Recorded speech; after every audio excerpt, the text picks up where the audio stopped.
and thanks for calling in. Prior to asking for apologies, can I reference the email we all received from the Monitoring Officer dated the 15th of September? It's my intention to chair this meeting with strict adherence to the contents of that email, especially in relation to Standing Order 46. And I say if any member wants to make a contribution, please use the chat bar and you'll be called in sequence. I want to try and maximise the time for members to ask questions, and on that basis, I've asked officers to work on the assumption that members have prior access to the reports and that they have read the reports, and that as such they should be brief when presenting their own papers, thus allowing more time for members to ask more questions. So, and can I also say, if there is a vote in accordance with Standing Order 4 and the protocol for remote meetings 11, that vote will be a roll call vote. Okay, so with those few words, can I now ask Andrew Rose if there's any apologies or substitutions?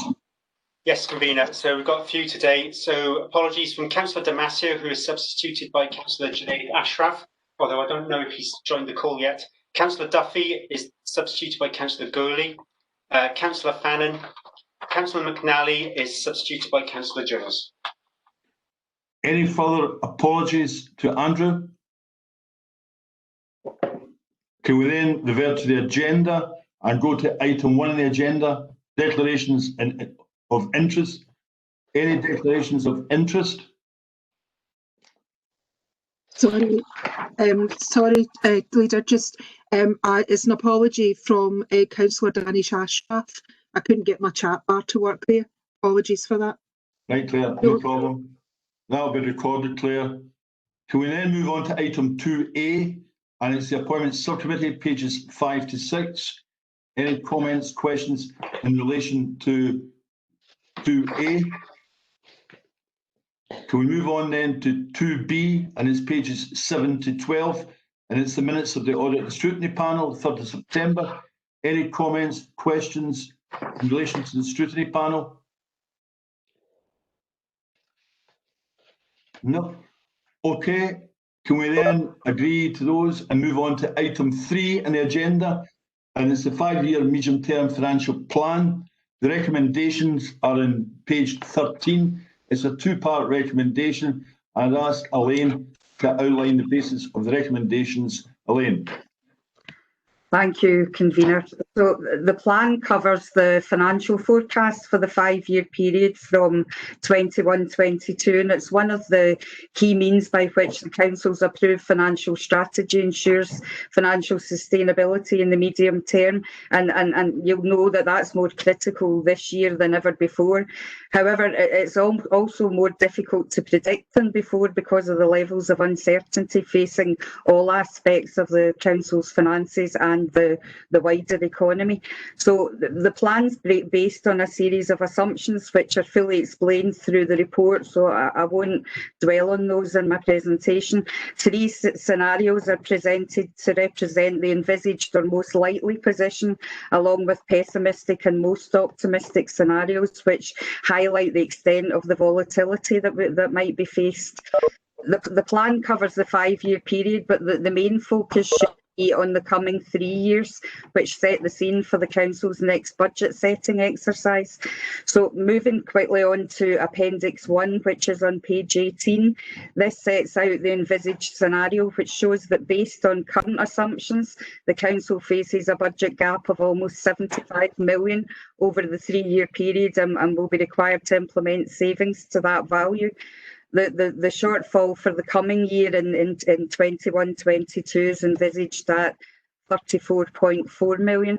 However, you'll remember last year a 3-year approach was taken to setting the budget, and as a result, savings were approved for future years, 11.795 million in 21-22 and 15.775 million for financial year 22-23.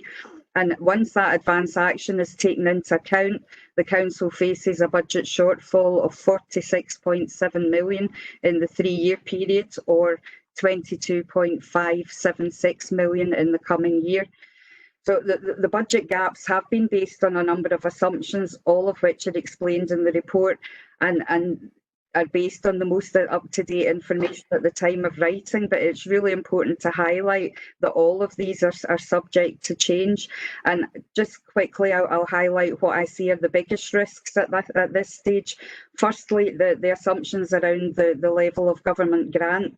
Very difficult to predict in the current circumstances, but last year at this time I projected a reduction in grant of 2% in the financial year 21-22, and given that there is no real reason or information out there to allow me to adjust that, I think it's reasonable to leave that projection at minus 2%, but members should be aware that that could go up or down as we don't yet know the full impact of COVID on the economy or what Scottish Government's budget will look like due to the current financial and political climate.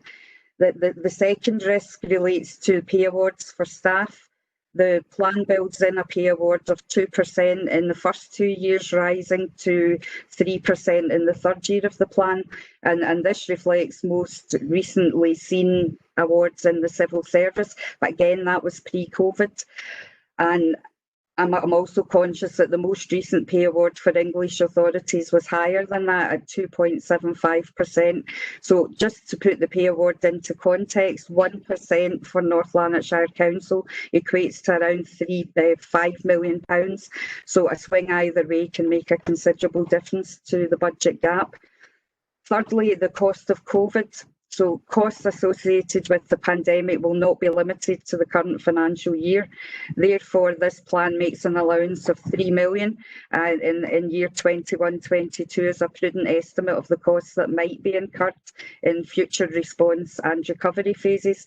Again, it's uncertain what level of cost could be incurred or what government funding would be available to offset them, but £3 million is considered a reasonable estimate at this time. In addition, I would point out that it's assumed that 3% increase in council tax will be applied in each year of the plan. Finally, the assumptions contained in this report are monitored on an ongoing basis, and any changes will be provided through regular updates and financial outlooks reports in the run-up to the next budget setting process and beyond. And these will be presented to budget groups and future committee meetings as required. So I'm happy to take questions on the report. Okay, thanks very much, Elaine, for the very comprehensive report. The first question comes from Tom Johnson. Tom. Position, Elaine, regarding 3.2.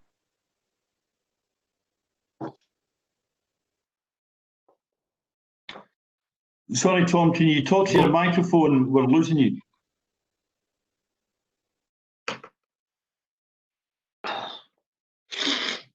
Sorry, Tom, we didn't hear your contribution. Can you talk to your microphone? You talked away there.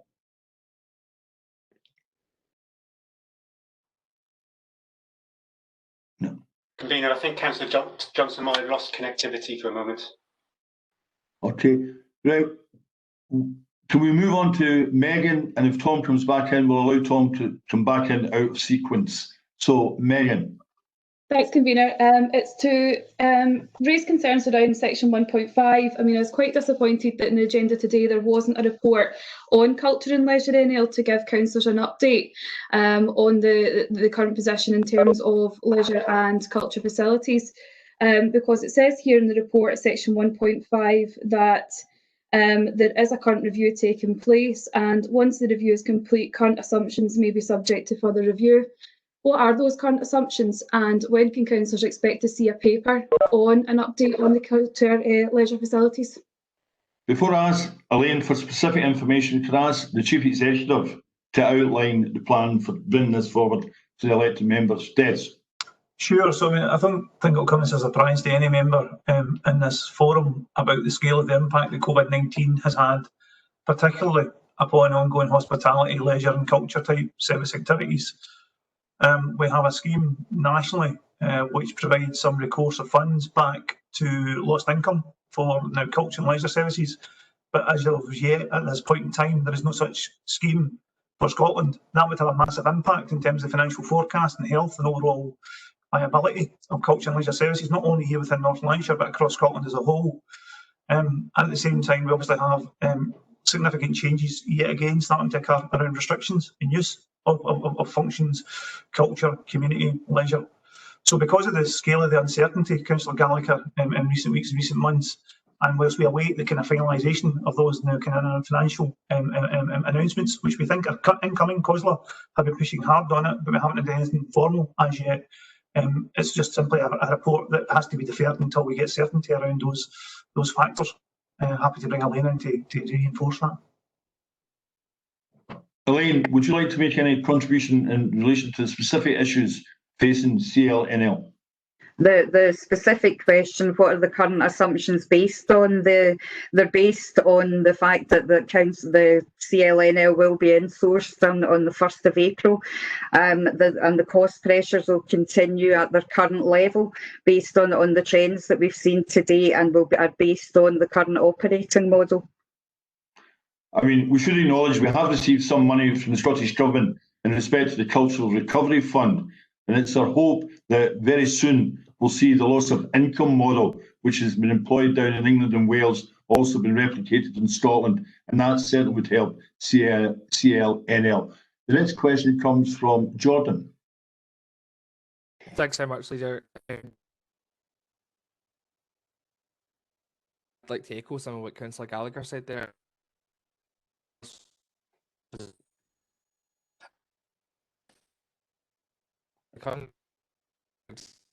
Communication with elected members on the restoration of culture and leisure facilities right across the authority, and I think it's important that that's noted and that members' dissatisfaction accordingly is noted, to be honest.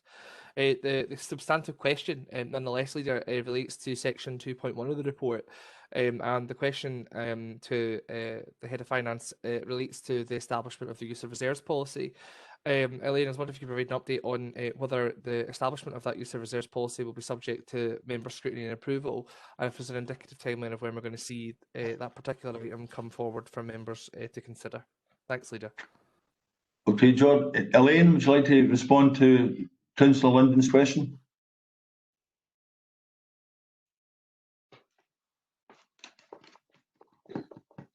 Apologies.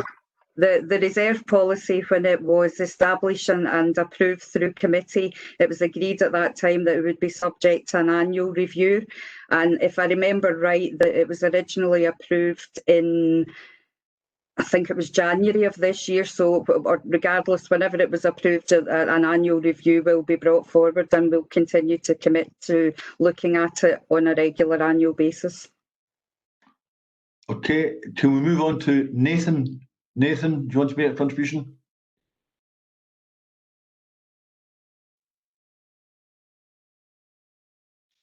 Nathan? Right, no, doesn't seem to be. Can we go back to, is Tom Johnson able to make his contribution now? Tom? Oh. Tom? I don't think he's rejoined the call yet, Leader. No. And is Nathan Wilson, any information on Nathan Wilson? In the absence of Nathan Wilson, sorry, Nathan, I can see you. You want to make a contribution, Nathan? Nathan, can you unmute? Yep. Can you hear me now, Convener? We can hear you now, Nathan. Okay, apologies for that, Convener. My screen is up for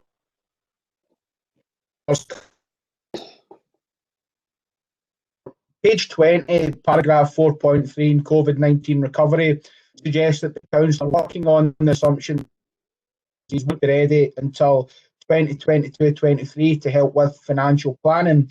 There is still uncertainty surrounding when a vaccine may be available, but recent public discourse has suggested that one could be ready much sooner than that, with early 2021 raised as a possibility. Therefore, I would be grateful if officers could provide some detail on what the assumption noted in the paper is based on, and confirm whether 2022-23 is what the local authority believe is the best case scenario for treatment, or whether it's intended to be a more pessimistic and cautious estimates. I think that's an extremely difficult question to answer, Nathan. Des, would you like to start with it first? Yeah, so I mean, as it stands just now, you heard Councillor Wilson, the 695 officer, say that this modelling will be updated as facts become known, assumptions become determined. And right now we have obviously a national dialogue, primarily driven by the media. So there's a word of caution in there around when a vaccine will be available for wider public now rollout. And the current indication is around the beginning of financial year 21-22, so next Easter, moving forward. But remember, that's a vaccination for the mass population, so you're talking the best part of 60 million people, which could take a significant period of time, assuming you have full buy-in and engagement, and indeed the financial ability to roll out effectively at pace. The current vaccine, again, based upon the assumptions here, is that it's a booster vaccination, requires a kind of first treatment followed by a 28-day booster, and then potentially a reapplication every 6 months thereafter. So there's a high degree of variability just now about that vaccine, about its application in terms of impact upon financial and fiscal forecasts, and therefore we're taking, I think, and rightly so, the pessimistic perspective at this point in time. But that will be updated should those matters firm up, and should the actual hard data away from the media come through from colleagues in NHS and elsewhere. Elaine, do you want to add anything to what Des has said? Just that based on that explanation, the decision was taken that it would be prudent to include 3 million in the coming financial year, but for a 1 year only. But as I've said, often that will be subject to review and monitored as things progress. Okay. This contribution comes from Bob Burrows. Bob. Convener, it's just it's not a question, it's a comment. I want to say that we're reading a 5-year medium-term financial plan, and we all know that. What we have in the plan in Appendix 1, 2 and 3 is envisaged pessimistic, whatever. But I just want to draw attention to everybody, because we need to be very clear on this. On page 26 on the envisaged plan, we have an advanced action. And Elaine has actually said there that the gap over the next 3 years is 46.7 million. With the 3-year plan that we put in February, takes us back to the significant amount of money that's there. The reason I'm saying this, Leader, is that there are maybe some people who think that we don't have a budget gap. There are some people who might say it's not as bad as what we have. This is really bad. This is really bad as we go forward. So Elaine has made it very clear on the report, and as we go forward, Leader, we should all make very much note of that. Thank you, Leader. Right, Bob. Next question from Willie Goldie. Willie. Thanks, Convener. It's more a comment. I would err us all to be erring the side of caution on vaccines. They may be actually able to produce a vaccine, but whether that vaccine will be effective, we do know it's a virus. We know that it can mutate a lot. So I would encourage everyone just to err on the side of caution when we're thinking about any vaccine coming over the hill to rescue us. Having a word with some of my former colleagues, that's the kind of attitude that they're taking. Thanks very much for that input, Willie. Next contribution from Sandy. Sandy. Thank you, Convener. Can I just ask if the next Culture and Leisure update will be brought to the next policy and strategy meeting? Thanks. I go back to Des. Des, you want to respond to Councillor Watson's question? I think it depends, Councillor Watson, on what happens in terms of the overall position and finances that are around in confirmation for culture and leisure services. We await that determination. We await that kind of COSLA updated position, and that will determine the data reporting. I think worst case scenario, it will then form, if it isn't confirmed over the next few weeks, it will push it into the budget process for 21-22, at which point decisions will have to be made in relation to the future of culture and leisure services across Scotland. So the very latest would be February, earliest would be December. Sandy, you want supplementary on that one? You're unmute, Sandy, please. Okay. Thanks very much, Jim. That's okay. Thank you. I don't see any further members wishing to make a contribution. Convener, Councillor Johnson's now back on the call. Right, Tom, can we go back to yourself? Tom. Hello? Right, we hear you fine now, Tom. Oh, yes.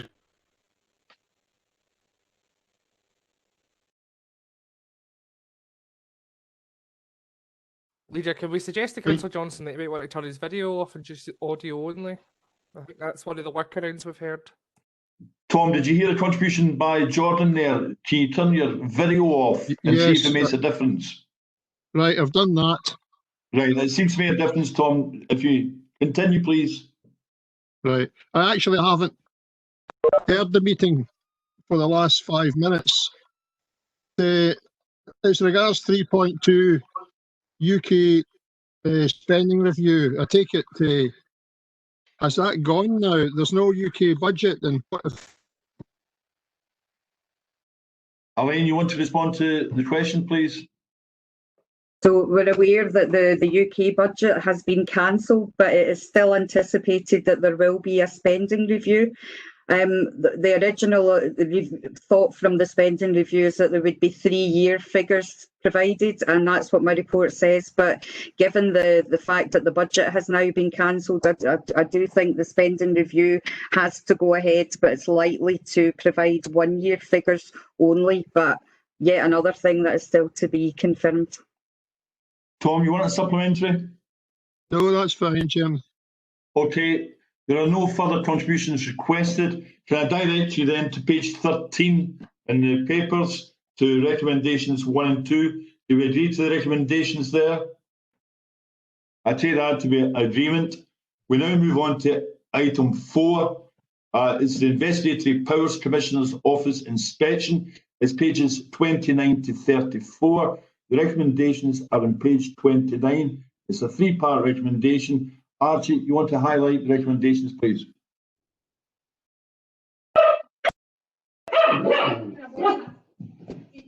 We see your dog, Archie. We hear your dog.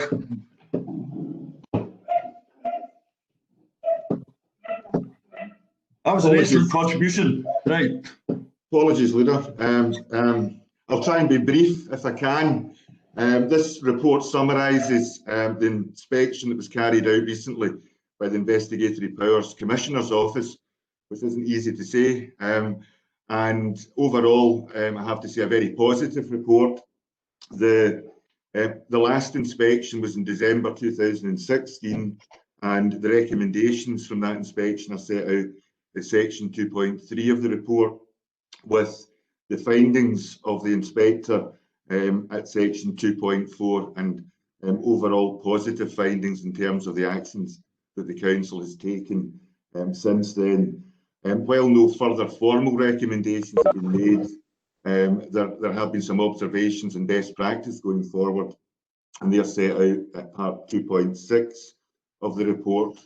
And finally, in terms of governance, members will see that there was a delegated authority given to my predecessor back in 2012 by P&R, which allowed any changes to be made to the policy based on the codes of practice. However, the most up-to-date revision to the codes of practice requires members on an annual basis to set the policy and also to review the implementation of any surveillance on a quarterly basis. So the report's for noting, but obviously going forward, there will be more member involvement.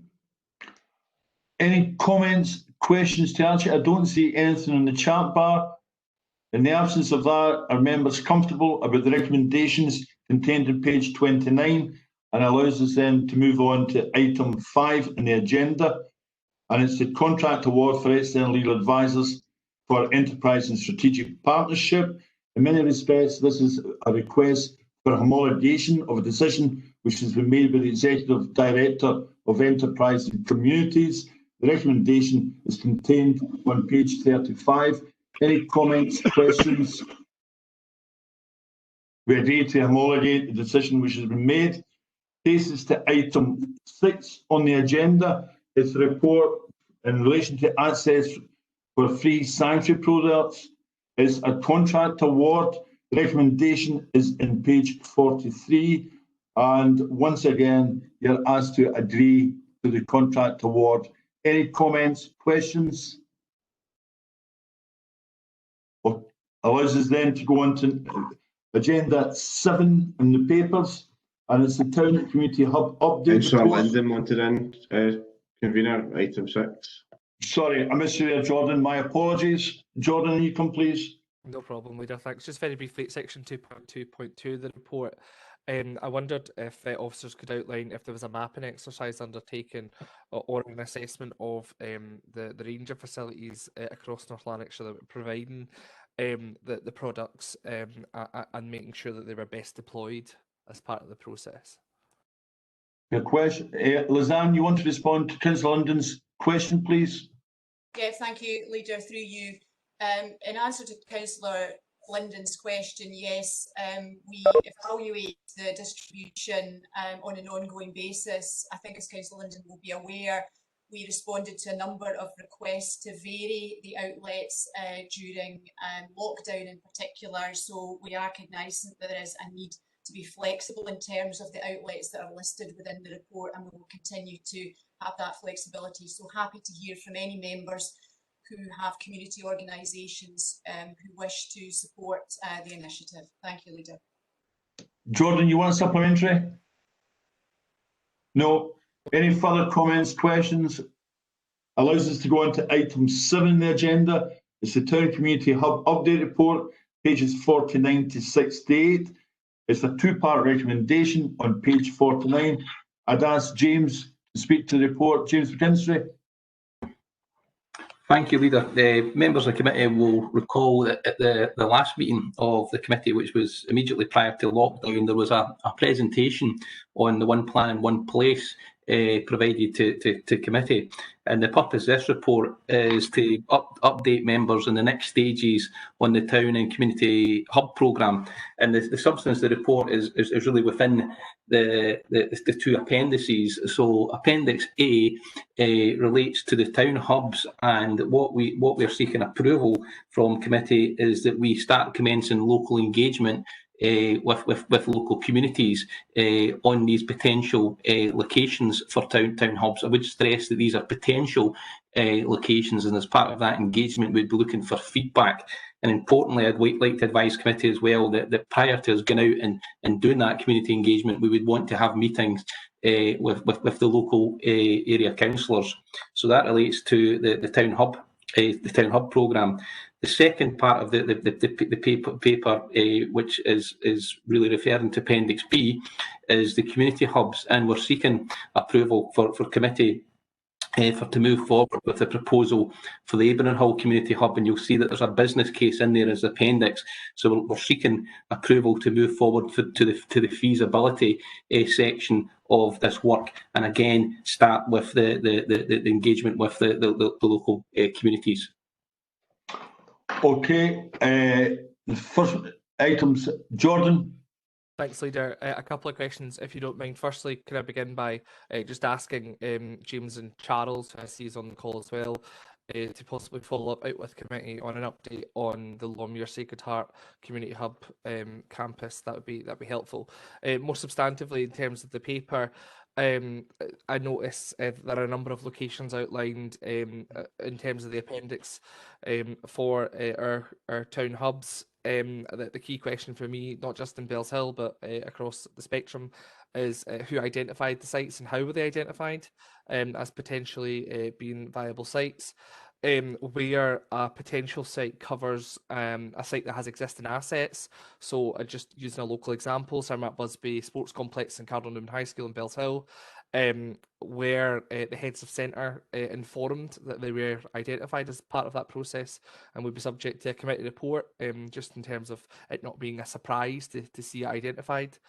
And then finally, I regularly like to keep local community council up to date on these matters, and talk through some of the report last night with the Bells Hill Community Council as an example. And key to that was a request for real meaningful consultation.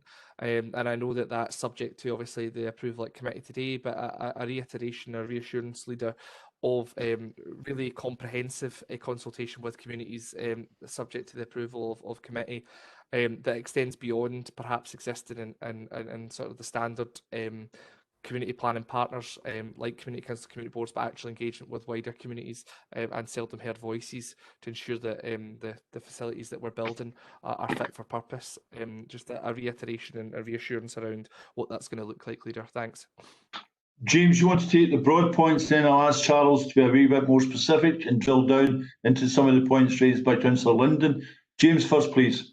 I think in relation to Sacred Heart and Longmuir, happy will provide an update on that out with the meeting. Also, I can advise Councillor Linden as well that we are intending to take a paper to the next meeting of the Education and Families Committee to give an update on all projects. That's a standard process that we go into every second meeting of the Education and Families Committee. So we'll provide an update there, but equally happy that we'll connect with them out with this meeting today.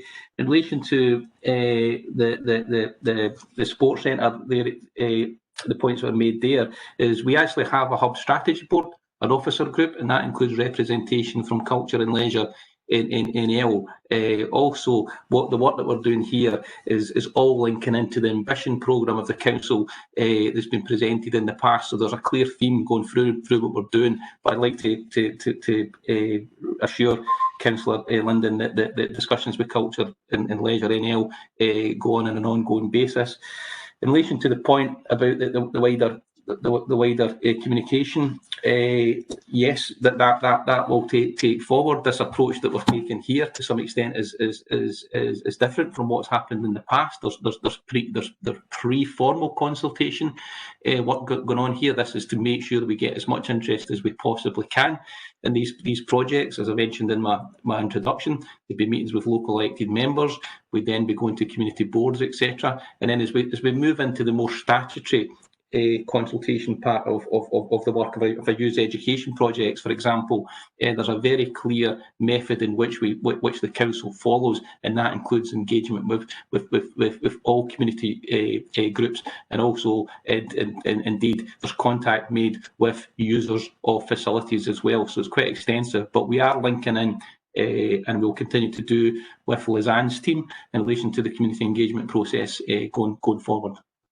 And if any elected members get any views on alternative or innovative models of community engagement, please feed them into the process as well.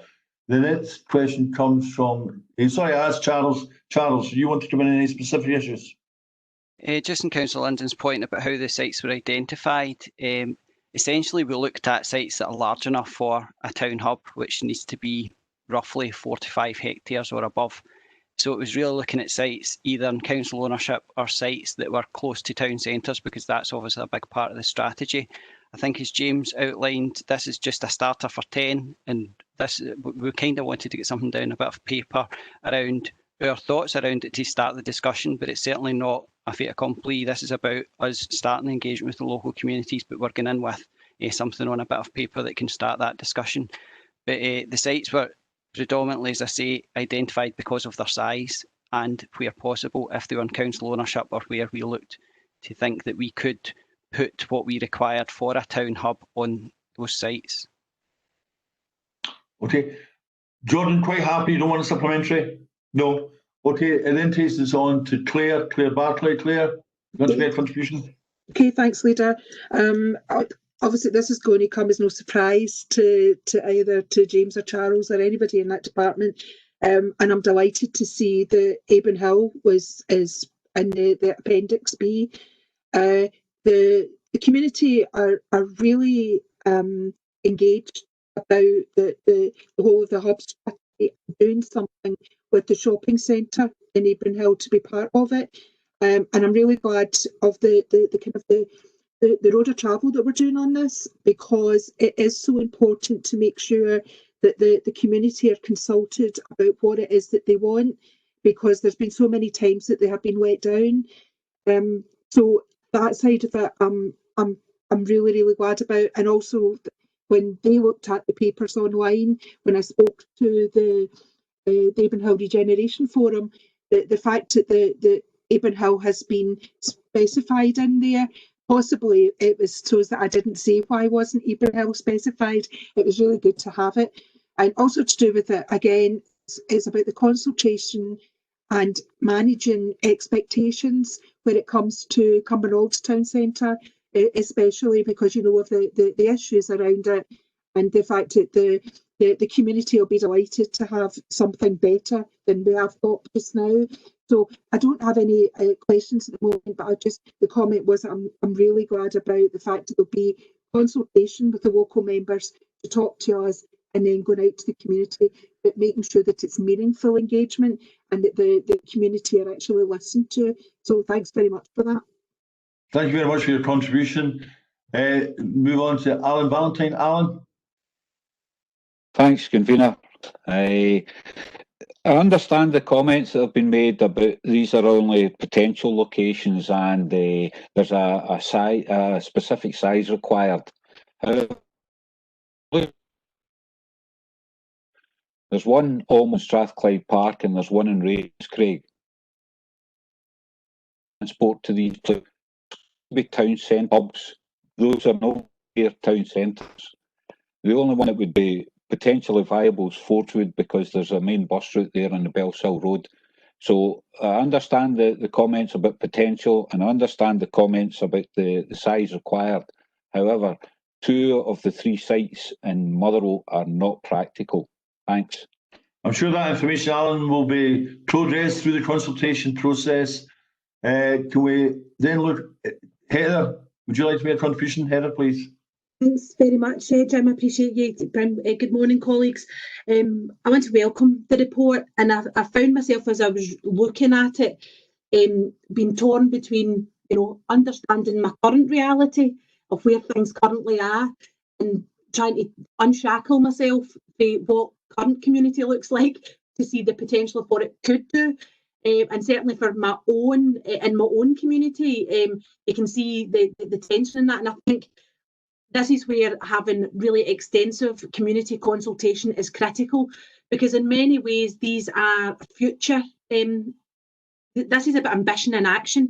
This is about engaging our youngest to our oldest. So we need to make sure that those seldom heard voices, those young parents, those folk who commute out of our communities, but will ultimately use the services within the communities in the coming years, need to be engaged. And I hope that the ambition and the scale and the size of the transformation and the positive transformation that this will bring to our communities will bring in there. So certainly no small task for Liz Ann, Matt Leanne and others who will be involved in the community engagement. So it's really a plea about how we do that really meaningfully and purposefully beyond our usual. And yes, there will be a connectivity to our statutory consultees and all the rest of it, but it's really pushing beyond that. But I just really want to thank the officers and my councillor colleagues who have put immense effort into this to help us think about enacting this ambition, because this could be truly transformative to our communities. We will see investment in communities that we've not seen for a couple of generations, or in some cases at all. So I'm grateful for that, and I look forward to seeing it. And certainly be delighted that Abram Hill is going first. I believe for Forsyth to be second. I'll leave it there. Thank you, Convener. Thanks very much for your very positive contribution. We need to be positive and respond to the challenges and be brave at the same time. I'm absolutely sure the officers and members are up for that challenge. We now move on to Nathan, please. Thank you, Convener. I've got 2 questions. My first one touches on points which were raised there by Councillor Branning McVeigh. I was just wanting to ask, is there any timescale in place just now for when the public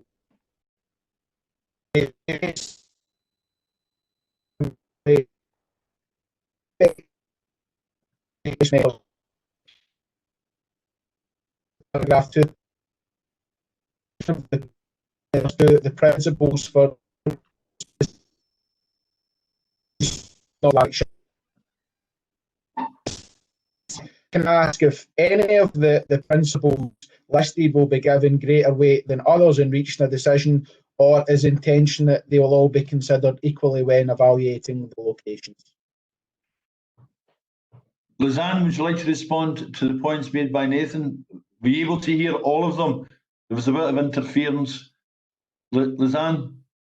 I didn't hear all of it, Leader, but in terms of the timescales for the consultation, I think, as James has already said, we'll base it around the prioritisation of timescales linked to the statutory requirements for consultations, linked to I suppose this prescriptive nature of education consultations, but taking on board some of the points that have been made on a current basis by members.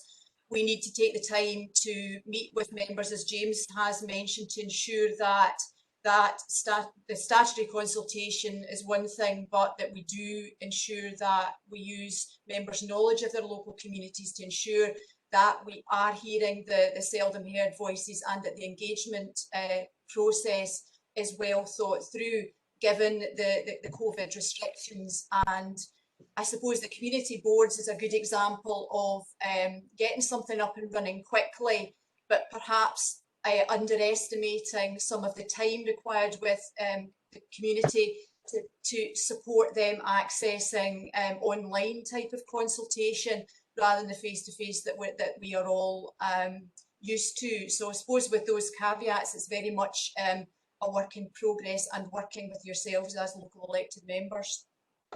James, do you want to add anything to what Lisanne said, and then perhaps I'll ask for an overview from the Chief Executive, but take you first, James, please. Yeah, I think just to build on what Lisanne said, in terms of, there is a process which we will go forward. What we're doing with this report is we're taking forward one of the most significant programmes of work that's in the council's programme. We want to get that moving. We want to get traction in what we're doing. We're aware of the challenges that we'll have going forward, but I think there is opportunities to start taking these things forward. The engagement with local elected members, I think that's going to be a really positive thing in terms of, we can do that. We can do that in particular ways. Working with community boards, etc., we can do that as well. There's a big difference between statutory consultations and non-statutory consultations, and there's a big gap between when you would do a statutory consultation and when you would do a non-statutory consultation type of thing. So there's still a lot of work to go on here in terms of, but we want to be cracking on with it to demonstrate the ambition that we have in the council. If you're okay, I could respond to the second question that Councillor Wilson asked about the different factors in terms of prioritisation. Okay. If you look at page, if you just give me a moment to find that I had it in front of me. If you look at page 65 in your agenda, you'll see the factors that we do take, and there is a bit of weighting between the factors. But the important things is the interconnectivity of all of these factors that are used when we look at these projects going forward. Okay, are you comfortable with that? Des, you want to come in and provide an overview to some of the points that have been raised to date? Yeah, thanks, Convener. I think there's an underlying principle here which applies to all of this discussion, and actually all the points that have been made by the members and officers. The goal here is co-production. It's been very effective. We've seen it today in our social housing programmes, the power that exists by having that early engagement and consultation before you get to any final idea about what you're building, the way you're going to build it, and the purpose that it plays, so that people feel rightly a sense of ownership right from the outset, that their voice is heard and that it shapes what is then delivered on the ground. That is the goal around this programme. It is part of the wider plan, which is why we also have, and this has happened because of the member support, the new community boards, the roles, and obviously you can see this as a kind of early area of activity that should stimulate interest and engagement through those boards, but also those other groups that as yet are still hard to reach, so that we bring them into the fold so they have their say and are able to shape it equally alongside others. So that's the underlying principles that sit around this. Stimulate interest, grow that engagement, and then deliver fundamentally on the ground what people themselves have designed, what fits their needs best. It's a huge part of the council's ambition and its programme. It's obviously going to be shaped further by COVID-19 and influenced by it, but it's an exciting thing to be doing at this time because the economy and the communities need it more than ever before. So I think I want to give that assurance, Convener, to all members that this lies at the heart of it, co-production between members, officers, communities, groups, individuals, and those that have to live in these communities who haven't even yet been born yet. This is about their legacy. Okay, thanks very much for that reassurance, Des. Certainly very helpful and positive. Next contribution from Megan, please. Thanks, Convener. It's to follow on from Councillor Valentine's contribution in relation to the Motherwell area, and for example, if the chosen hub is in Forgewood, which I would wholly welcome as it's my ward. However, question is, I mean, I think it's already been shown, even at this early stage, that better transport links will need to be established in order to make these hubs effective and to make these hubs work. So it's just to find out from council officers, has that engagement already started? And we, in Will North Lanarkshire, we're looking to improve its transport links to make sure that communities are connected better. James, has there been consultation on transport infrastructure to date, or is that premature? James, please. I mentioned in response to an earlier question that we actually have a project board for this work, and there's chief officers on that board, and one of the officers who's on it is officers who's responsible for roads and transportation. So discussions have commenced, but I'll stress the point I made earlier, and also the point that the chief executive made as well. This is a point where we are in these projects at the present time. We need to go out and we need to get the comments that will come back to us, and that will help inform better understanding as we're going forward. But I'd like to assure all elected members that the Hub Strategy Board, which exists to oversee this work at officer level, has got representation from every part of the council. Leader, can I come in briefly? It's Chief Executive Des. Just to add to it, so members will be aware of the current transport investment directed at Motherwell Town Centre around the train station and additional parking and bus network facilities. It should also be highlighted, because it ties to Councillor Valentine's previous point. This is also part of the Pan Lanarkshire development that will go through Airbows through Ravenscraig, and new access from Ravenscraig into the town centre where the current Allershaw, Corsington and Draffin Towers are. So the connectivity around Motherwell is going to be massively reshaped in the next 3 to 5 years, creating huge opportunity for enhanced transport links between whatever the hub is, whether it's Ravenscraig, Forswood or another location. The transport infrastructure will be there in advance of the project to support it. This is also about getting this in the right order. For too long, for so many years, there's been a disconnect between what we've built and where we've built it. The stresses and pressures that's put upon housing, private development and the lack of connectivity. We're bringing this all together and doing it properly in sequence now. Hopefully that gives reassurance as well. Next contribution from Alan. Alan Graham, please. Thank you, Jim. It's an excellent report, and I'm sure everybody should take comfort from the fact that everybody's given a clear and unambiguous commitment to full engagement across the community, so we don't just engage with the usual suspects in these exercises. And Des touched upon the model that's been used by housing, and I'm sure we can learn from that, and it was a good model.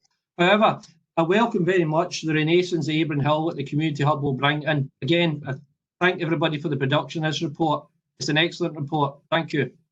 Thanks very much, Alan. Next contribution from Alan. Alan Beveridge, please, Alan. Thanks, convener.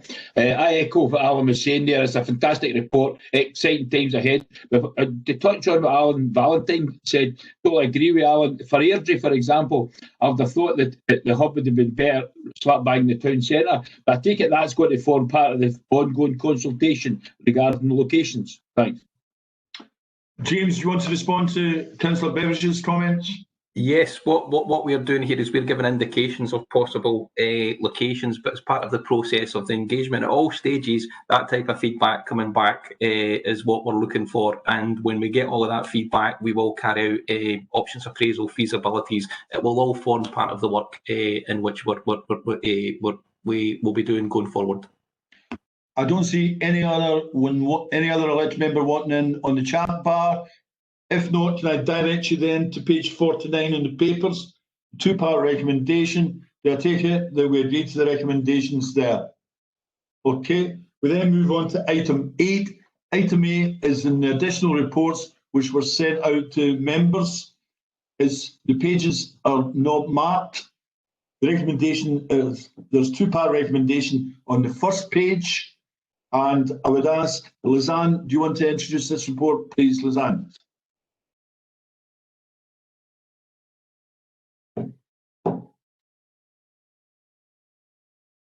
Lizanne? I'm conscious that is Mark Costello on the call as well. Mark, are you available? Yeah, I'm here, Leader. Do you want me to introduce the report? Could you introduce it then, Mark, please? No problem at all. Through yourself, Convener, this report provides an overview of the initial implementation arrangements for the 9 community boards as part of the wider engagement with communities framework. The report provides details relating to the recent engagement exercise that was carried out in Coatbridge and the Northern Corridor areas to determine the composition of the boards. Following the meetings, we received direct feedback from over 30 people who are involved in the board meetings, and generally quite positive feedback coming from that from that source. Although there were some concerns raised in relation to meeting timings, representation, for example, and work is ongoing to address these issues, with consideration ongoing at the moment to engage with targeted groups, particularly seldom heard groups in the localities. In terms of other feedback, there was clearly issues raised regarding the composition of the Northern Corridor and Coatbridge boards, which and views were sought on this through the consultation. So in terms of the recommendations, the committee is recommended to, and the first recommendation, to note the outcome of the consultation and engagement exercise that was carried out in the areas, and agree that on the basis of the consultation, the findings, the future operating models for Northern Corridor and Coatbridge boards commence with immediate effect, and that the Northern Corridor will be wards 5 and 6, and Coatbridge will wards 7, 10 and 11. Convener, that's an introduction to the report. Thank you very much for the contribution. Any comments or questions? Sandy, would you like to come in first, please? Thanks, Chair. Just following on from something Des said, earlier on, and looking at the participants of the community boards, I think consideration should be given to inviting someone from the Syrian community to join each of the community boards in areas where they are resident. The Syrians are making themselves familiar with everything that's going on in North Lanarkshire. They're trying to integrate with the community, which they're doing very well. And it would be a great encouragement to them, if they could have an involvement, in the community boards. Thanks, Chair. Thanks very much for your question. Matt, you want to respond to Councillor Watson's comment? Certainly. Yes, Councillor Watson, that's something we have picked up on, and we did have initial engagement prior to the original committee board meetings to try and do that and encourage people to come along to that. But work is ongoing, in particular in relation to that community, to endeavour to get as many people along to the next round of meetings as possible. Okay. You want supplementary, Sandy? You comfortable with that? No, that's fine, Jim. Okay. Thank you. Next contribution from Jordan, please. Jordan. Thanks, Leader. It's just to note that my group has an amendment, and happy to be guided by you, Leader, on how you wish it to be taken. Can we just hold it? There are 2 other contributions requested. So far, 3. Councillor Lennon. Leader, if you don't mind just noting that Councillor Lennon will also be seconding the amendment, so Councillor Lennon may wish to decide to hold his water. Do you want to defer your contribution, Greg? My contribution, Chair. Thank you very much. Right. Okay, can we move on to Claire? Claire Barclay, please. Okay, thanks very much, Chair. And this is no reflection at all on the hard work that's been done by the team to set up the community boards. There just was a number of issues, especially that kind of were brought out at the community board, and I'll speak specifically about Cumbernauld because obviously that was the one I was at. I think the lack of engagement with the local representatives didn't help the situation, because after the meeting was ended, there was a lot of questions were directed at myself and other councillors, which we couldn't answer because we hadn't had any prior information about how things were actually going to work. And I think that it might be a good idea if there was some sort of an awareness session or something that was provided to elected members to give us an overview specifically about the process. When the meeting ended in Cumbernauld, when it went through, they said that the next meeting would be November, and one of the things was about chairing the meeting would be on a rolling programme, but there was nothing that with directions or information that was provided of exactly how that would happen. And when the feedback forms went out and said, would you like to chair? The people couldn't quite come back with an answer on that because they didn't really know what, the detail in it. So it's to find out if there's going to be more information is going to be provided, and if some sort of awareness session could come out to elected members, just to let us know exactly what the process within the community boards is, and if there's been something that's come out and I've missed, I do apologise, but in talking to other colleagues, they were as aware or unaware as I was about the minutiae, the actual detail of the questions that we have been asked by the community organisations.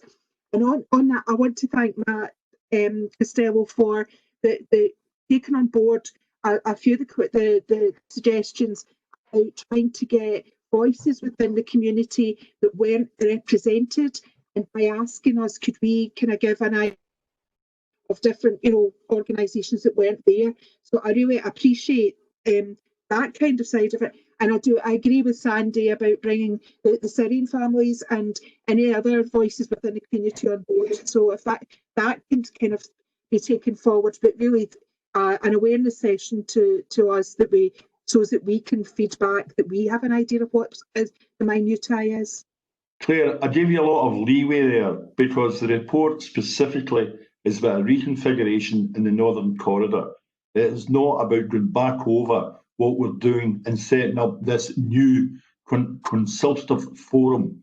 It's a new organisation, it's a new forum, and I think it has to bed in and be given time to bed in. There were mistakes made at the beginning, we all recognise that. On the back of that, I do think it would be appropriate if an awareness session was convened for members. If that is the general consensus amongst the elected members in the meeting today, I'm sure that Lisanne can arrange for that to take place and send out indicative dates to members. But today, let's focus on the report about the Northern Corridor configuration.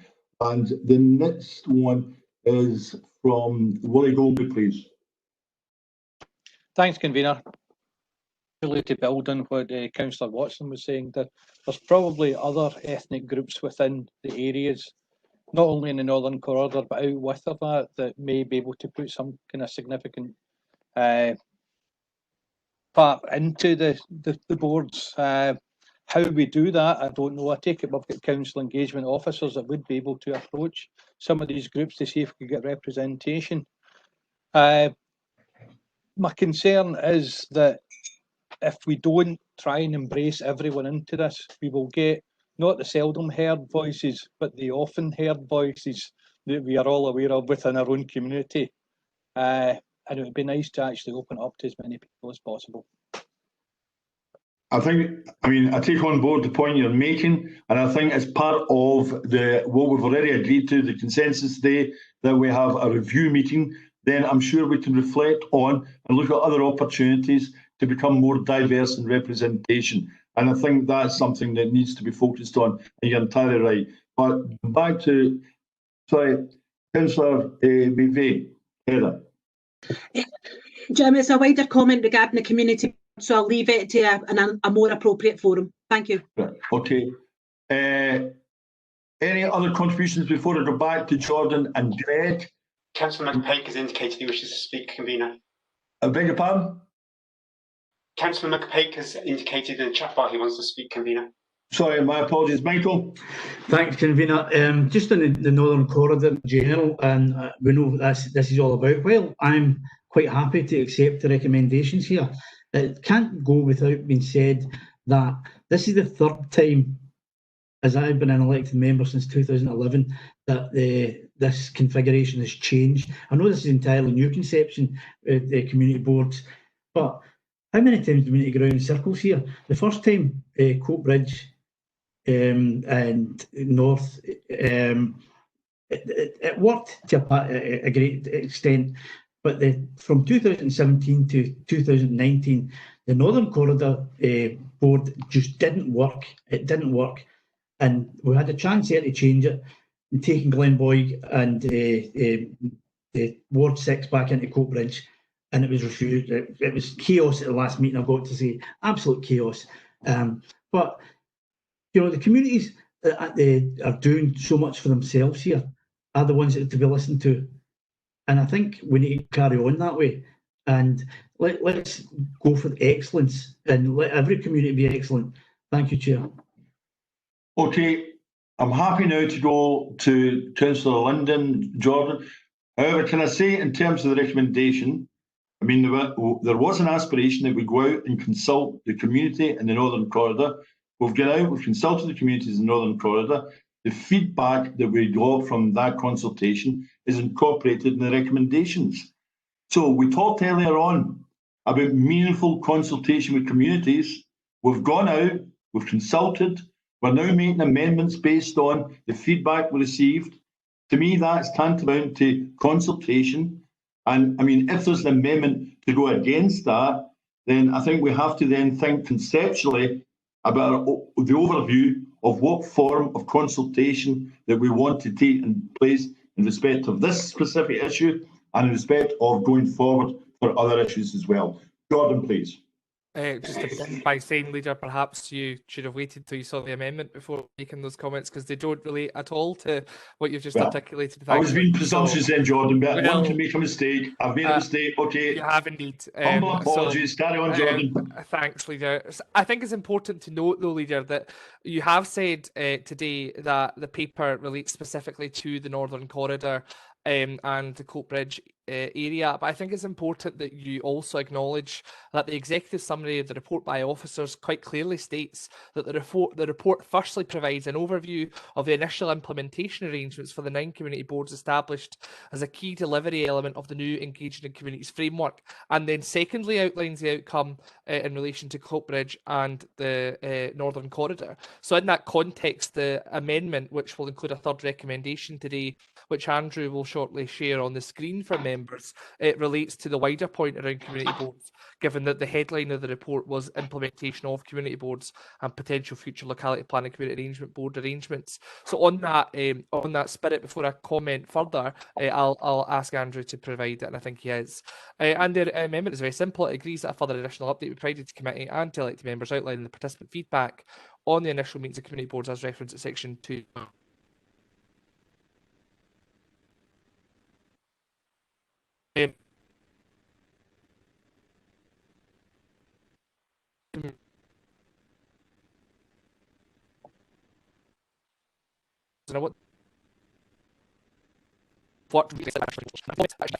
Feel no doubt in our mind that the principles of community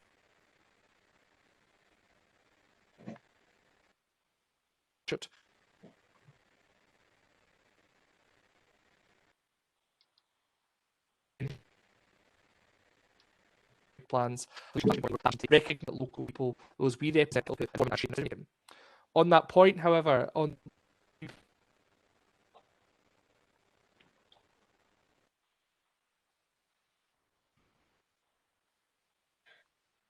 Jordan, we're struggling that there's constant interruptions, interference in your contribution.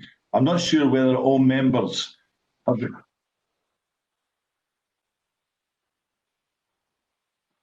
Sorry. Maybe if he puts his video off.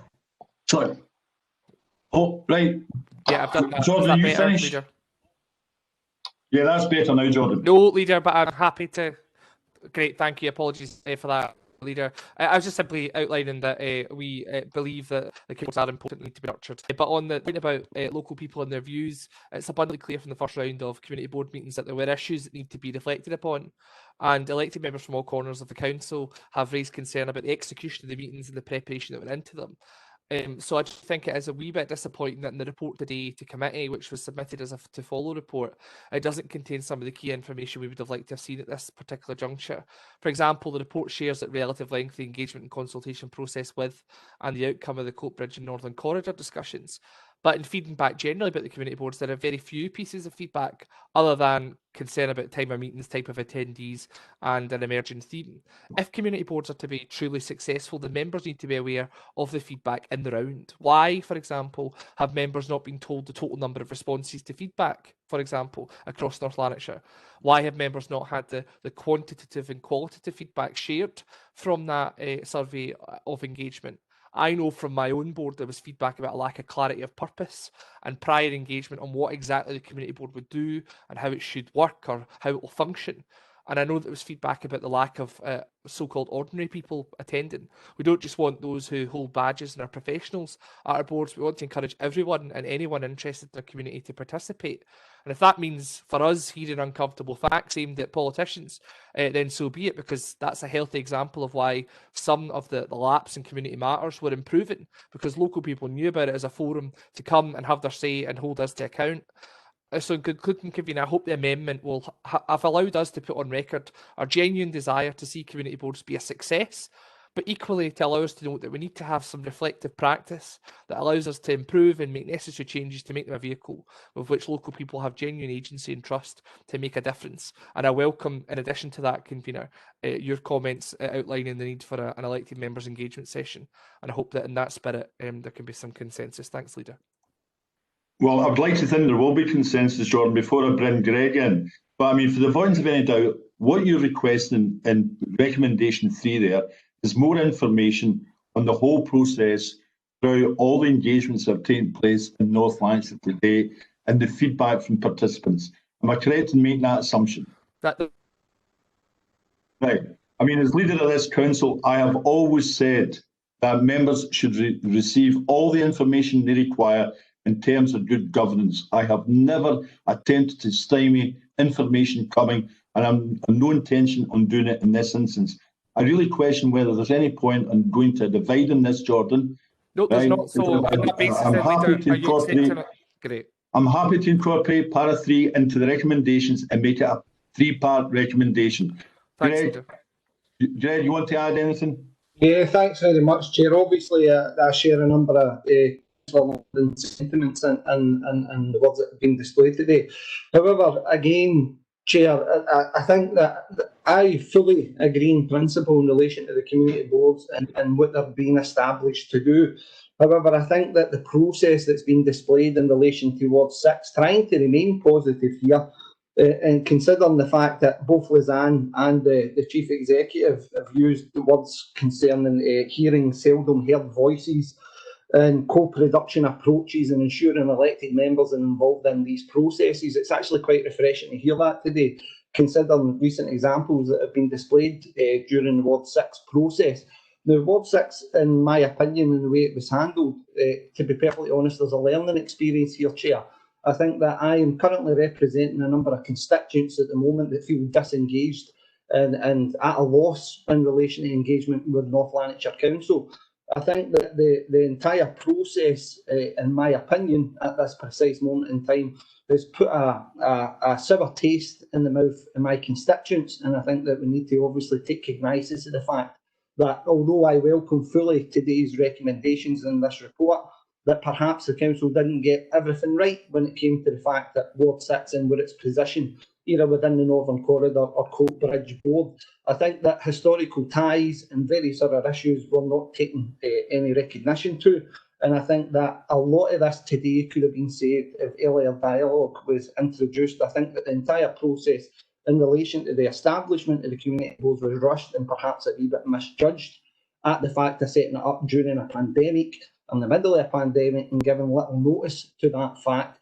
And especially when the one plan pack was introduced to this, the information that was contained within that was rather substantive.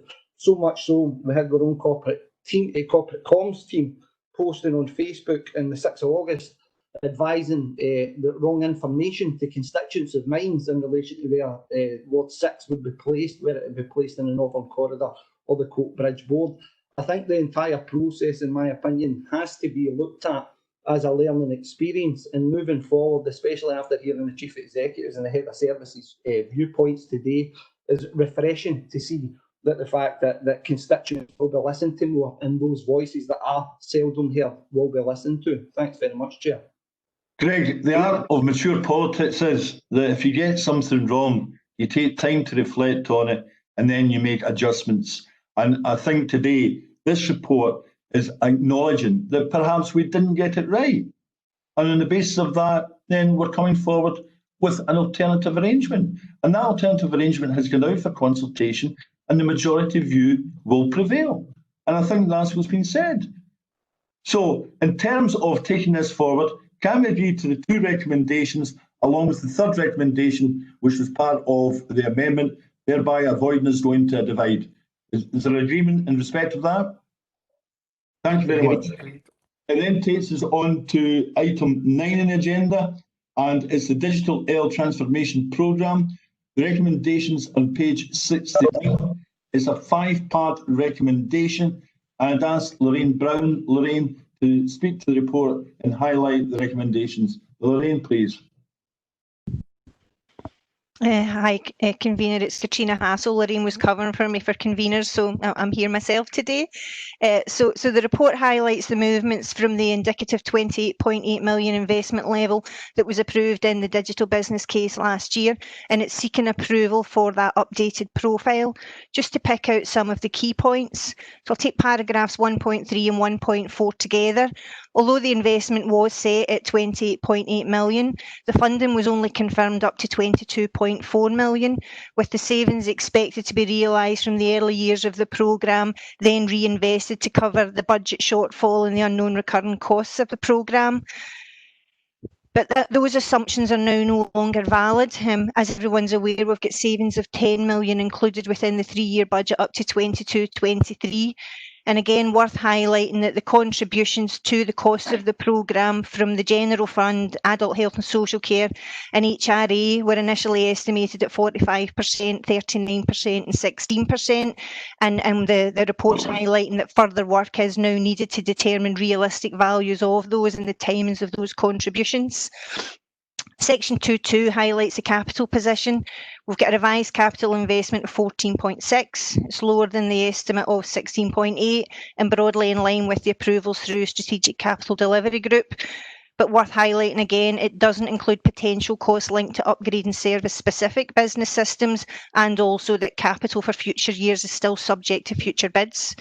Section 2.3 is covering off the revenue investment in a marginally lower figure of 9.3 identified. It's lower than that original estimate and the set-aside reserve, but it doesn't take account of the recurring revenue costs that are coming through, which also need to be met from the revenue reserve. Section 2.4 covers off those recurring revenue costs and the details there, so I'll not pick up on that. And if I just finish then with the focus on paragraph 4.12, there's 5.759 million of the revenue reserve currently remaining. With the early year savings for the General Revenue Fund budget in, we now need that top up of the reserve, so they're no longer available. As I mentioned earlier, it was always expected in the FBC that Adult Health and Social Care and HRA would contribute. So subject to today's approval, we'll be looking to take forward discussions with them. And then just finally, it is absolutely essential that we get benefit from the investment. And we've put a sample of the benefits tracker in to give members assurances that we have got processes in place to monitor and measure them. And that's in Appendix 2. Thanks very much, Katrina, for your contribution. First contribution from Jordan. Jordan, please. Thanks, Leader. Just very briefly, a comment, a question. First of all, welcoming the appendix, which includes the benefit tracker. I'll be of interest to members, and it's good to see it coming forward in a report. The question, Katrina, and I hope you can hear me okay, it relates to section 2.4.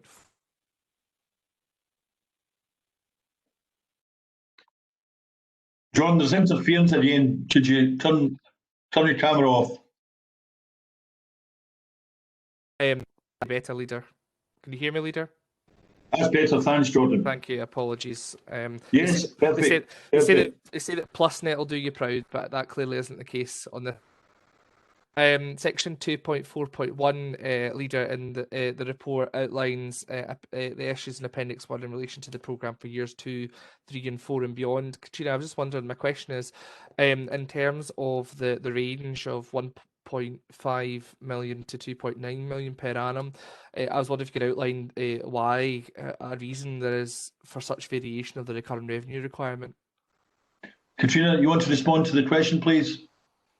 Yes, thanks. So it's the range, so we're expecting it to start lower in the current year and then moving up gradually, Councillor Linden, as we bring more and more people on. So because we're only now just starting to migrate to those new platforms, we don't yet really know what the usage of the licenses will be, and also the cost, because we'll be operating in a cloud environment.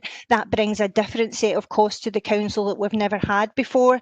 And I tried to highlight in the report that once we've done that, that migration, then we'll start to see actual cloud costs coming through, and part of the recurring costs that we've put in is to buy consumption modelling software to help us to track that. So probably a year or so from now we'll have a really good understanding of what that's likely to be, but at this point in time then I guess we're scaling up based on the services that we believe will actually start to come onto the platforms. Jordan, you want a supplementary? Just very briefly, Leader. It just occurred to me that section. Oh, hang on. Sorry. I'll stop my video, Leader, so I don't get interrupted again. Hopefully, you can hear me. Thanks. It just occurred to me that at section 4.1.2 of the report, in terms of the financial impact, there is, as Katrina outlined at section 1.4 of the report as well, the funding model assumed contributions from HRA. I just wondered if there was a justification for utilising HRA for the programme. Katrina, you want to respond, please? Yes, so it was always in the business model, and everyone will remember potentially the appendices that were in there and how that was brought up. So at the time, and looking at the benefits that would go across the council, 16% was estimated to be within the world of HRA. But where we are just now, Councillor Linden, is a lot of the proof of concepts that were actually taken forward are actually in the housing world. You'll probably remember from transformation and digitisation that they're actually our starting point for the business intelligence hub. So we've spent significant capital sums there already. So if it was to be discussed with housing on how we would do that, I would feel quite confident as an accountant that the cost to the tenant could actually be justified. And that's just on that one incidence. We're currently looking as well to see if we can then use dynamics and field services as well for dynamic scheduling. So yeah, what I'm trying to say is we want to work with them to make sure that it's realistic and justifiable. Thanks very much, Katrina. I don't see any further requests for contributions. If not, then can we agree to the recommendations on page 69, the 5-part recommendation? It then takes us on to item 10 on the agenda, the Council response to COVID-19. It's pages 77 to 112, and in page 78, you'll see there's a 5-part recommendation. Des, you want to give us an overview of the report, please? Des. Thank you, Convener. I'll keep it brief, members, because I do appreciate it's a very extensive report, and I suspect that none of us want to relive the last 6 months in detail. But it's also quite a strange report, because normally, if you go to section 1.4, in any kind of emergency business continuity planning and response, there's kind of 4 primary stages: preparation, response, recovery, and then review. But COVID-19 is not like anything we've encountered before, and therefore it's important as we actually continue to deal with response type activities. And obviously the subsequent report on today's agenda looks at longer term recovery. We also carry out early lessons learned from the activities and approach taken by North Lanarkshire Council to date in dealing with the pandemic. We did not do it as an internal exercise. We used the independent external improvement services model and applied it to North Lanarkshire. We carried out a review exercise with all the lead officers, partners, and took the feedback from elected members that had been given over recent weeks and months, delegated authority being one of those examples. And we looked at really how North Lanarkshire as a council had performed on behalf of its population. And all of that detail was contained within the appendices. Some of those numbers, I think, when you read them again, are kind of startling in terms of the scale of operations that were underway and the thanks that we have to give to our staff. And to our partners, to our communities, and really to the people who live in North Lanarkshire for how they conducted themselves today and how they can continue to conduct themselves moving forward. So the lessons are there. There are areas for room for improvement. There's no doubt about that. One of the areas that's been highlighted is the kind of weekly engagement and clarity of that engagement with elected members to ensure that there was full oversight and understanding of the decisions being taken in line with the guidance that was there, that was driving those decisions. And also the fact that you had the variation across councils. I'll give you 2 examples and I'll open it for questions if I may, Convener. Variations across councils. I was with the Audit Scotland team this morning at 9 o'clock, and we were comparing, as an example, North Lanarkshire to a place like Aberdeenshire, a largely rural authority, where for many years digital has been the norm. So when COVID-19 came along, they already had the capacity to continue with their committees, etc. They still went through the delegated process to allow the executive group to make quick decisions in light of now emerging issues that were unfolding on a daily basis.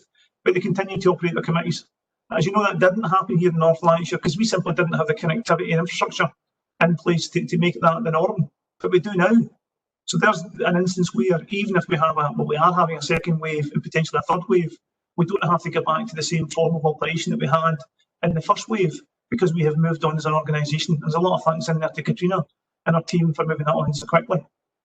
Secondly, in terms of kind of bespoke decisions being made locally, there were many decisions made in North Lancashire that were not replicated in other local authorities and vice versa. And there's examples of that again in the appendix. One of the ones that strikes me, for example, is around school meal provision for P1 to P3. The vast majority of local authorities across Scotland immediately stopped that when schools were put into lockdown. North Lancashire took the view that because of the increasing economic impact of COVID-19 affecting so many families, we would continue to fund it. And indeed, that was very well received in the same way that we were the first authority to go out and confirm that we were going to retain all probationary teachers to help provide support to an education service, which at that point in time had not been confirmed was coming back on a normal basis. It was still very much a blended learning model, even though that had significant financial consequences for the council. This was in advance of any financial announcement by the government to fund or support. So those are two examples of variations that occurred, and rightly so, because the local circumstances across Scotland are wildly different. And I'll finish with that final point, because even in discussion this morning with the other local authorities in Scotland and Audit Scotland, it is very clear that many people in many areas in Scotland are having a different COVID-19 experience to each other. You can see that in the volumes of clusters and outbreaks, the scale of the impact upon the economy, the nature of the economy being a key influencing factor. And the point was getting made at the end of the conversations before I joined this committee at 10, that what's happening just now is that councils continue to be reshaped on a daily basis in terms of what's important, but the experience being lived across those councils is wildly different. Therefore, in the future, we're likely to see huge diversity, increasing diversity across the shape and form of councils in Scotland, all of whom will face the same fiscal future. I'll stop there, Convener. I'm happy to take any questions to the comprehensive report. Thanks very much, Des, for a very informative, broad overview. Before I ask for brilliant contributions, can I say I am conscious that a lot of the contents of this report have been tabled at the service committees leading up to now. Right. So a lot of discussion has taken place at service committees, specifically in relation to individual service contributions during this time. The first request is from Jordan. Jordan. Leader, happy to withdraw the Chief Executive has covered. So I just see that you've come up there. Thanks for that, Jordan. Next request from Claire. It's just very quick, Leader. Thank you for that. It's just again to put on record thanks to council officers and all of the staff for the work that was done, especially where it came to organising everything to be able to get out to the local groups who covered further resilience. It worked absolutely brilliantly because of the liaison between the groups, elected members, staff and officers. And again, just to say thank you. Thanks very much for that, Claire. Next contribution from Nathan. Thank you, Convener. I've popped my mic off just to ensure, hopefully ensure my connection doesn't drop again. I've got a couple of questions in the paper and also a more general observation. Firstly, the public feedback section on page 89 notes that the results of the survey for individuals who sought support through the Community Assistant Helpline found 49% of respondents received a free food box. Can officers clarify if this means that the other 51% of survey respondents who didn't ask for this support instead relied on family and friends for their shopping needs or registered for the priority supermarket deliveries? Secondly, pages 91 and 90 detail support and offer for local businesses. The information provided at this section of the report outlines that out of 4,672 applications to receive funding for the business grants, 3,870 were successful. It's not noted in the paper, but that means 802 applications for financial aid were not approved. Additionally, the report states that 1,500 complaints were received from businesses.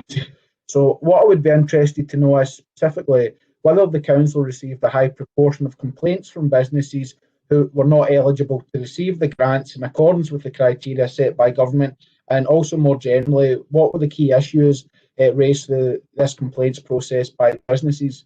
And lastly, I just want to make an observation. Section 12 on page 101 refers to the delegated authority given to officers so that council decision making could continue when committees were unable to meet. In the papers that have been presented to members since the committee system was able to restart through WebEx, references to council decision making at that time read as though the committee reports were approved through the normal process and by elected members when this was not the case. Take one example, agenda item 9 at the top of page 71 notes, at the Transformation and Digitisation Committee on the 13th of May 2020, the report ... was approved.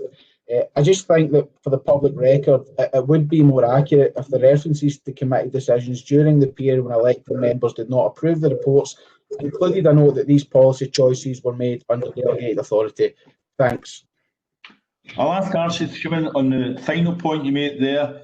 In terms of the very specific questions you've asked, it would have been helpful if contact had been made with individual services, Nathan, because it's extremely detailed information. I don't know whether any senior officer has that information. If not, then I'm sure that an email will be forwarded to you. And if you want, other members can also receive that email. Des, would you like to respond to the first two parts? Sure, convener. So to answer Councillor Wilson's question about the food parcels, that percentage relates to the national food parcel offer, because obviously the individuals that live within North Lanarkshire, it confirms the percentage of people who took up the offer from government. And obviously what you then had locally, for those people who didn't qualify or who didn't request it, you had a whole range of complex, this was the point Councillor Barclay touched upon, complex local voluntary groups, elected members, officers, and individual family households help and support each other.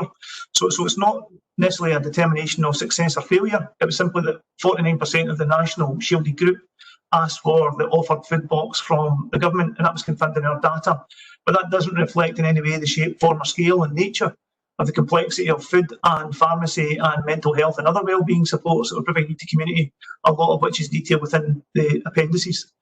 In relation to business performance, North Lanarkshire, and I'm sure I'll bring Elaine in this point if you may, convener, consistently performed as one of the highest performing authorities in Scotland, in line with the Scottish Government guidance and criteria in relation to awards, to ensure that those awards were effectively pushed out very quickly to those who qualified and were able to access them. There were a number of companies who failed to meet the criteria, understandably dissatisfied with that outcome. The criteria changed through the process. You may recall that in relation to business premises, etc. There was changes made at different stages, and then new schemes came online around self-employment, etc.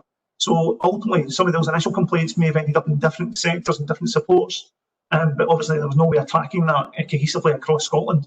But the performance in North Lanarkshire was comparable, if not one of the best in the sector. Elaine, do you want to maybe add some detail to that? Elaine.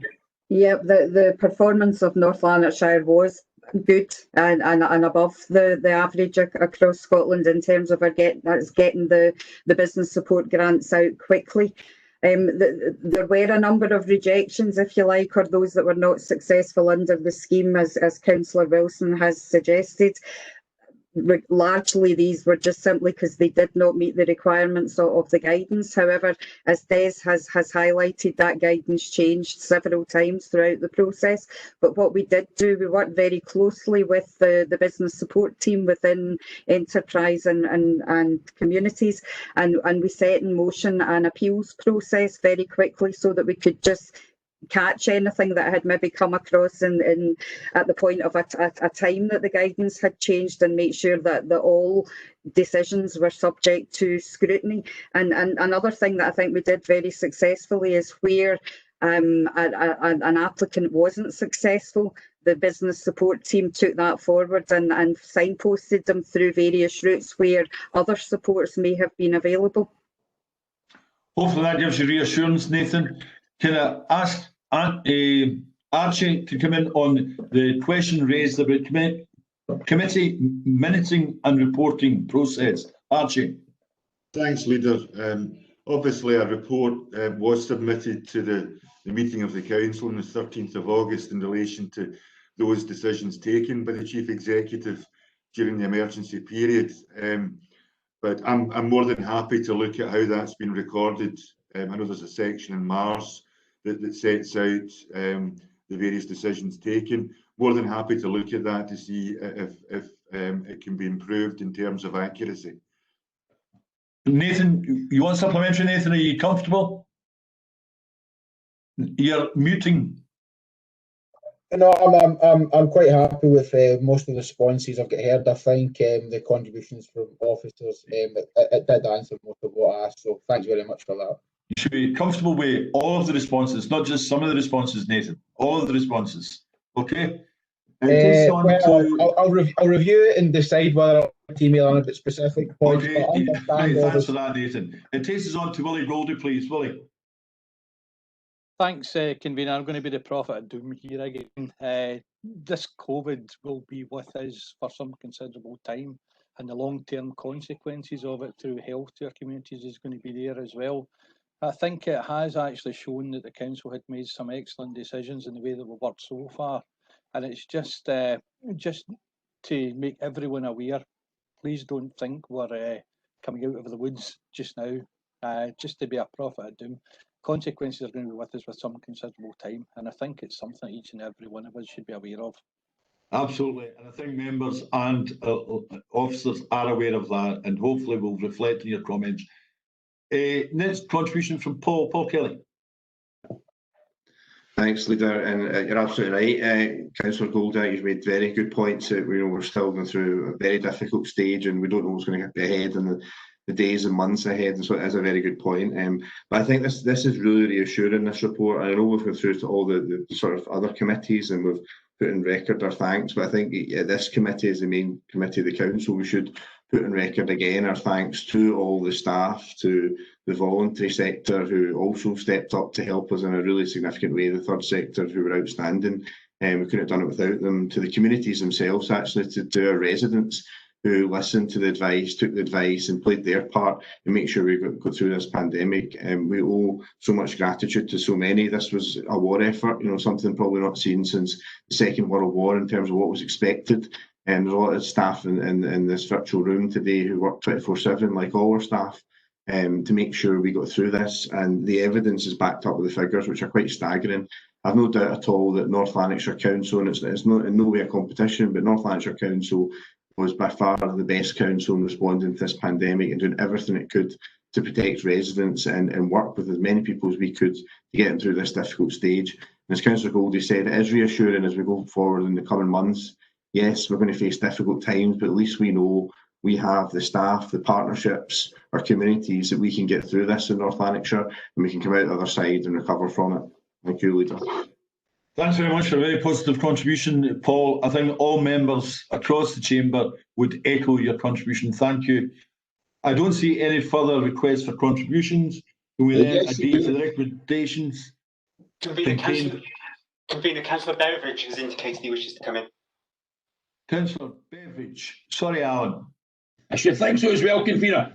Thanks. But I'd like to echo what's been said in the part there. As I predicted in that special meeting in March, we were going to be facing unprecedented times in this council, and I'd like to say each and every one of our council officers rose to that challenge, from distributing the food parcels to what Elaine was saying about the business grants. I had quite a lot of involvement with various businesses and their appeals process, and it wasn't a Swiss watch. I'd just like to go on record to thank each and every one of the council officers that they've done a fantastic job during this, and I'm sure they'll rise to it. We've not got into this pandemic, obviously, but I'm sure we will rise to that challenge. Thank you, sir. Thanks very much, Alan, for a very positive contribution.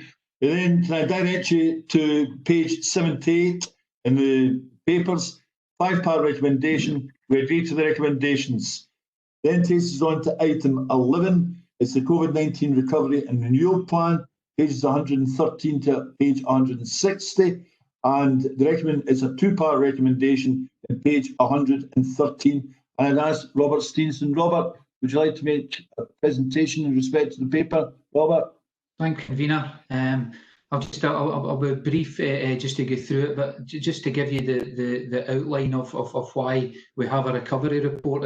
It's a parallel work stream to the work stream that Des explained. We had a response which was delivered by the council to provide support to our residents and businesses throughout the pandemic and throughout the worst of it. But we also recognised very early on in May that we had to set up a recovery group, because we had to make sure that council services were going to be sustainable as we move forward. As several elected members have said, we're not through this yet, and in fact we're very much into a second wave now. And it was recognised early in May that we had to make sure that those adaptations that services were making in order to operate and provide a response capability also had to be adapted to make sure that council services were going to be sustainable as we go through the next 18 to 24 months. So in the report, we've outlined very clearly that we set up that recovery group in early May. We have planned the recovery of council services in two strands, really, very much following the government's route map. And we have to make sure that we can only deliver those services and recover those services that legally and through national guidance we are permitted to do so. But secondly, we established those business objectives and planning assumptions for sustainable services moving forward, and they're outlined in paragraphs 1.6 and 1.7. And I would draw particular attention to paragraph 1.7 and bullet point 1. You'll see that even in May, we were planning for 12 to 24 months, and we've been planning that the services have to operate in an environment where COVID-19 is still prevalent in the community. And I think that's actually coming forth now as being the prevalent situation. So as we've been through into section 2 of the report in 2.2, they say that workforce considerations were key. And 2.2.2, we had 4 work streams for our workforce health and safety, which I'm sure everyone understands, key consideration. Whatever we do has to be undertaken in a safe way and in a safe working environment. But also you'll see in the whole of section 2 there, huge amount of effort being put into staff wellbeing, huge amount of effort into providing a clear manager and staff policy and guidance. And also in that last bullet point in 2.2.2, I have to say our trade union colleagues throughout this whole situation have worked hand in hand with the council, and have actually worked with us to develop the solutions rather than waiting for solutions to be presented and then commenting on them. We've actually worked hand in glove, and I really do have to pay testament to the attitude that the trade unions in North Lanarkshire have taken to this, as making sure that we can recover services in a safe way, but working with the council to do that. The rest of the report, convener, highlights those workforce wellbeing aspects which we've introduced, and then gives a breakdown across the main service areas of the work that we've done in order to make sure that services are sustainable. The appendices highlight how we've prioritised recovery for services, and also gives an overview of the council's recovery process, and I'm happy to take any questions, Leader. Thanks very much for your positive contribution, Robert. The request from Jordan. Jordan, please. Thanks, Leader, and I recognise this report has been to the COVID working group. Can I just firstly, before I come on to my substantive question, thank Robert for his time in meeting with me recently regarding some of the recovery items. It is very much appreciated that officers continue to take the time to meet with elected members against the backdrop of currently moving from response to recovery and renewal of coronavirus. Having reflected on the report following the first and only meeting of the COVID working group, it did occur to me after rereading the report that despite the Managing Director of Culture and Leisure North Lanarkshire informing me that their reports on recovery planning and phased recovery of culture and leisure facilities is subject to approval and the attention of the Council's recovery group. There's no reference in the document on recovery and renewal planning to the restoration and recovery of culture and leisure facilities. Obviously, I would have expected, given that we have service level agreements with culture and leisure, we would see that in the report, any narration or some narrative at all, particularly as it's subject to the Council's recovery group. So I just wondered what the logic was in not including that within this document. And obviously, as I say, I appreciate Robert taking the time to talk me through the specifics out with committee as well. So thanks again, Convener. Thanks very much, Jordan. Robert, you want to respond to Councillor London's question, please? Yeah, a similar comment could be made about very, very many of the council services. What we're doing in this report is giving a high-level overview of the strategy that we adopted and of how services in general have recovered. And you'll see that a huge amount of effort has gone into making sure that, number one, our adult health social care, and number two, our education services were recovered and a whole load of effort went into that. But and just in terms of reference to the culture and leisure activities, and we have followed the government's route map, and we have recovered services in accordance with the government's route map, but we're doing that in a measured way, and same as approach that we're taking for all council services, and we are reintroducing them in accordance with safe measures of work, and then we are measuring the response and the uptake of those services, because we have to remember that a lot of the activities that the council supports, whether it's through Culture and Leisure North Lanarkshire or other services, involve people gathering together, or our staff coming into close contact with people, and we have to be very, very careful that what we do is measured. So in terms of culture and leisure, we've reopened 6 facilities. They've only been opened for the best part of a fortnight. We'll monitor the uptake there, and we'll take it forward in accordance with government guidance, which may change those services that we can provide, and we'll treat them the same as any other council service, even though it's delivered through the ALIO. Thanks. Alan, I see you've narrated a comment. Do you want to speak to the comment? Are you happy for members to pick it up off the chat bar? I think the comment speaks for itself, Jim. It's been a tremendous effort all round, and my thanks to all the staff for everything they've done. And the enterprise team have been fantastic. Everybody collectively, finance, everybody, it's been fantastic team effort. Good luck. Right, thanks very much, Alan. I don't see any requests for further contributions. If not, can I direct you then to page 113 and the 2-part recommendation, so we agree to the recommendation. We now move on to item 12, but you can see from the papers, there's the exclusion of press and public. So I'm working on the assumption that all attendees are now compliant with the inclusion process. And convener, I'm stopping recording of the meeting as well. Okay, thank you for that, Andrew. It is